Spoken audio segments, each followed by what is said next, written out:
La ministre Rose Christiane Osuka-Raponda a présidé ce jeudi son 9e conseil interministériel. Instruction a donc été donnée à l'équipe gouvernementale de mettre en œuvre les modalités d'accélération de la transformation de notre économie, une vision chère au président de la République. Les explications de Patrick Simangoy, Rodrigue Simangoy.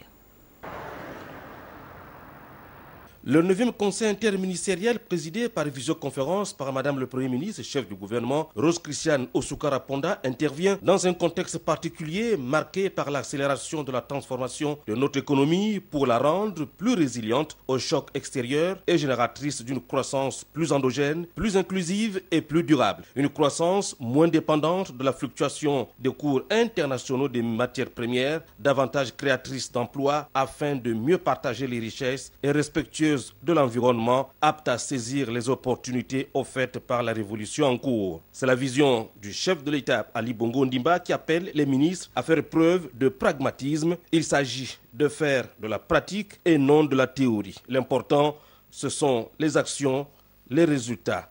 C'est tout le défi de Rose Christiane Osuka-Raponda et son équipe.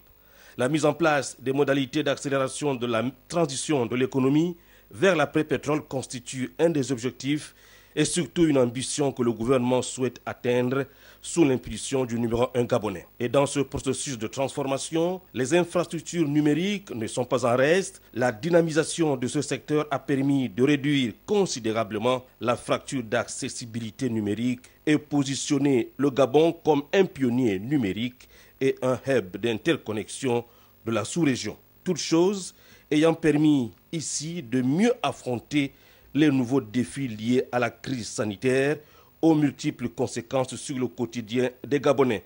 L'instauration du couvre-feu de 20h à 5h du matin, le port obligatoire du masque dans tous les espaces publics, la mise en place des checkpoints sont en vigueur depuis le 25 janvier 2021 face à la Covid-19 qui continue de sévir au Gabon et dans le monde.